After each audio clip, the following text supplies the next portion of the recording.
Hello student, तो कैसे हो आप सभी। मैं आशा करता हूं कि आप सभी बहुत ही अच्छे होंगे।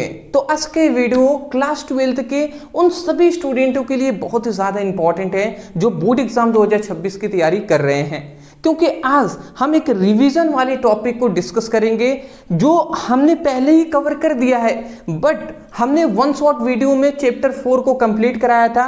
उसमें का ये मोस्ट इंपॉर्टेंट टॉपिक है जिसको हम जानेंगे, जो है हमारा संक्रमण तत्व। संक्रमण तत्व क्या होते हैं, संक्रमण तत्वों की लक्षण या हम कह सकते हैं इसका गुण क्या होता है, पूरी तरीके से डिटेल में एक्सप्लेन करेंगे।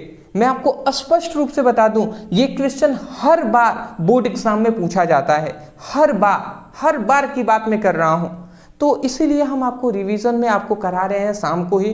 तो चलिए इसको स्टार्ट करते हैं और जान लेते हैं कि संक्रमण तत्व क्या होते हैं और इसका गुण क्या होता है, ठीक है ना। चलिए, संक्रमण तत्व या इसे हम डी ब्लॉक के तत्व के नाम से जानते हैं। ये मोस्ट इंपॉर्टेंट हमारे बोर्ड एग्जाम के लिए टॉपिक है, ठीक है ना। अब कैसे पूछता है ये भी हम आपको बताएंगे। देखिए ये कैसे पूछता है, हमें कह देगा कि संक्रमण तत्व किसे कहते हैं तथा इसकी 4 विशेषताएं लिखिए या 4 गुण लिखिए, इस तरीके से कहता है। तो चलिए सबसे पहले हम संक्रमण तत्व को डी ब्लॉक के तत्व के नाम से जानते हैं। तो पहले समझते हैं ये होता क्या है जी, किसे कहते हैं संक्रमण तत्व। तो यहाँ पे परिभाषा हमने लिखा है कि आवर्त सारणी में वर्ग 3 से आवर्त सारणी में वर्ग 3 से 12 तक के तत्वों को डी ब्लॉक के तत्व कहते हैं। इतना बात समझ गए। और इसका अंतिम इलेक्ट्रॉनिक विन्यास n-1 इंटू डी उपकोष में प्रवेश करता है। पहले हम इतना समझें कि आवर्त सारणी, ये जो हमारी आवर्त सारणी है, पीरियोडिक टेबल है, इसमें वर्ग 3 से 12 तक के तत्वों को डी ब्लॉक का तत्व कहते हैं। अच्छा, हम इतनी बेसिक बात जानते हैं, ये पहला वर्ग है, ये दूसरा वर्ग है, ये तीसरा, चौथा, पांचवा, छठा, सातवां, आठवां, 9, 10, 11, 12, 13, 14, 15, 16, 17, 18। मतलब इसमें कितने वर्ग हैं, कितने वर्ग हैं जी। वर्गों की जो संख्या है, वर्गों की संख्या टोटल कितनी होती है, 18 होती हैं। आवर्त कितने होते हैं,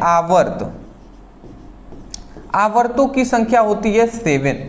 देखिए first, second, third, fourth, fifth, 6, 7, ये 7 आवर्त होते हैं। तो ये सभी आपको बातें पता होनी चाहिए। इतनी बेसिक बात मैं बता दूं कि पहले वर्ग और दूसरे वर्ग को एस ब्लॉक तत्व के नाम से जानते हैं, ठीक है ना। और यहाँ से 13वें से, ठीक है ना, 18 तक के जो इसे हम क्या नाम से, इसे हम पी ब्लॉक के नाम से जानते हैं। और ये जो नीचे दो आपको ये श्रेणियां दिखाई दे रही हैं, इन दोनों श्रेणियों को हम ए ब्लॉक तत्वों के नाम से जानते हैं। अब बीच में यहां से वर्ग 3 से वर्ग 12 तक के ये जो पीले कलर से ये सब आपको दिखाई दे रहे हैं, इन सभी को ही हम डी ब्लॉक तत्वों के नाम से जानते हैं, डी ब्लॉक। तो यही हम कह रहे हैं कि वर्ग आवर्त सारणी में वर्ग 3 से वर्ग 12 तक के इन सभी तत्वों को डी ब्लॉक तत्व कहते हैं, ठीक है ना। तो वही लिखा गया, आवर्त सारणी में वर्ग 3 से 12 तक के तत्वों को डी ब्लॉक के तत्व कहते हैं, क्योंकि इनका अंतिम इलेक्ट्रॉन n-1 इंटू डी उपकोष में प्रवेश करता है। क्यों इन्हें डी ब्लॉक का तत्व कहते हैं, क्योंकि जो इन सभी तत्वों का जो अंतिम इलेक्ट्रॉन है वो डी उपकोष में प्रवेश करता है, ठीक है ना। अब डी उपकोष क्या होता है, ये सब क्लास 11th में आप पढ़े होते हैं ना, तो अच्छे से समझ में आता। मैं स्पष्ट कर दूं कि आपके 4 उपकोष होते हैं, S, P, D और F, ये 4 उपकोष होते हैं। अब ये कह रहा है कि इनका अंतिम इलेक्ट्रॉनिक विन्यास डी उपकोष में प्रवेश करता है। और देखिए n-1 इंटू डी, मतलब समझिएगा ये कोई परमाणु हम बना दे रहे हैं, ये परमाणु की ये चारों ओर कक्षाएं हैं। देखिए समझिएगा बात को, हम क्या आपको समझाना चाहते हैं। देखिए समझना आपको यही है कि देखिए इस वाले को, जो ये हमारा सबसे अंतिम कक्षा है, तो इस अंतिम कक्षा को n से दर्शाएंगे। इससे पहली वाला कक्षा को हम क्या लिख सकते हैं, इससे पहली वाले कक्षा को हम n-1 लिख सकते हैं।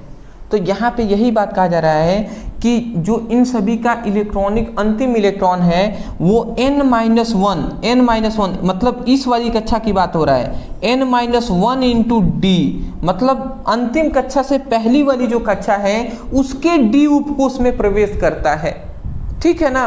ये आप याद रखेंगे। तो इनका अंतिम इलेक्ट्रॉनिक विन्यास n-1 इंटू डी उपकोष में प्रवेश करता है। मतलब अंतिम जो कक्षा है उससे पहली वाली जो कक्षा है ना, उसके डी उपकोष में प्रवेश करता है। कौन? इलेक्ट्रॉन, जो अंतिम इलेक्ट्रॉन है। और नहीं अगर समझ में आ रहा है तो बाबू मैं यही कहूँगा, आप इतने लाइन को ना याद कर लीजिएगा, क्योंकि मैं जानता हूँ कि बहुत सारे स्टूडेंट ऐसे हैं जो क्लास 11th में तो बिल्कुल ध्यान नहीं दिए हैं। अब वो डायरेक्ट क्लास 12th पढ़ेंगे तो उनको दिक्कत होगी, और केमिस्ट्री में खास कर दिक्कत होगी। तो उनके लिए एक ही मार्ग है, अब समय गया कि आप उसको बेसिक स्टडी करें। पहले आप एग्ज़ाम का अच्छे से तैयारी करें, और उसके लिए आप इतनी लाइन तो याद कर ही सकते हैं। उसके बाद देखिए फिर से लिखा गया है, इन्हें संक्रमण तत्व, इन्हें किस नाम से? इन्हें संक्रमण तत्व भी कहते हैं, क्योंकि आवर्त सारणी में एस व पी ब्लॉक तत्वों के बीच में स्थित होते हैं। मतलब ना ये जो डी ब्लॉक का तत्व है, ये डी ब्लॉक तत्व है, इसी को हम संक्रमण तत्वों के नाम से भी जानते हैं। क्यों? क्योंकि यह आवर्त सारणी में एस ब्लॉक और पी ब्लॉक के बीच में स्थित होते हैं। देखिए ये एस ब्लॉक है और ये पी ब्लॉक है, इनके बीच में ये डी ब्लॉक स्थित है, इसीलिए इन्हें हम संक्रमण तत्व कहते हैं। बताइए स्पष्ट हो गया? तो इतनी लाइन आपको याद हो गई होगी। अब देखिए इसमें लिखा गया है कि डी ब्लॉक तत्वों की 4 श्रेणियों में बांटा गया है। जो डी ब्लॉक तत्व है उसको हमने 4 श्रेणियों में बांटा हुआ है। सबसे पहला श्रेणी 3D श्रेणी। 3D श्रेणी कौन है जी? ये हमारी है, ठीक है। 3D 4D 5D 6th scandium. यहाँ पे देखेंगे तो ये 3D श्रेणी, 4D श्रेणी, 5D श्रेणी और 6th श्रेणी, ठीक है ना। तो यहाँ पे याद रखेंगे आप। देखिए यहाँ पे जो हमारी 3D श्रेणी होता है उसमें स्कैंडियम से 21 से उठाकर जिंक 30 तक होते हैं। तो देखिए यहाँ पे 3D श्रेणी है तो इसमें स्कैंडियम से जिंक तक है। फिर से हमारा 4D श्रेणी में Y39 से CD48 तक होता है। तो Y39 से देखिए CD48 तक यहाँ पे हैं। फिर से यहाँ पे 5D श्रेणी में जो Ln57 से Hg80 तक होते हैं। तो देखिए यहाँ पे Ln57 से लेकर 71 तक तत्वों को नीचे रख दिया गया है, ठीक है ना। तो Ln57 से हटा लिया जाता है। उसके बाद जो ये Hg मतलब HF से लेकर Hg देख रहे हैं ना, यहाँ पे H80 तक, यहाँ पे H80 आ रहा है। Ln जो ल्यूटीशियम जो क्या है लेंथिनियम है ना, लेंथिनम, इसको सिंपल सा F ब्लॉक तत्वों के अंदर डाल दिया जाता है।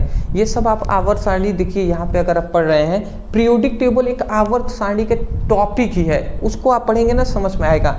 यहाँ से एक जो 57 से मतलब 57 से लेकर 71 तक के 14 तत्वों को उठाकर यहाँ से 14 तत्वों को उठाकर नीचे 2 श्रेणियों में रखा गया है। इन्हीं को नाम दे दिया गया F ब्लॉक तत्व, ठीक है ना। तो इन दोनों श्रेणियों को हटाकर अदर ये जो हमारे पास तत्व हैं ये सभी डी ब्लॉक तीसरी श्रेणी में आ जाएंगे। और सो 6D श्रेणी है ना, इसमें AC 89 से लेकर CN12 112, तो देख लीजिए CN 112 तक यहाँ पे होंगे।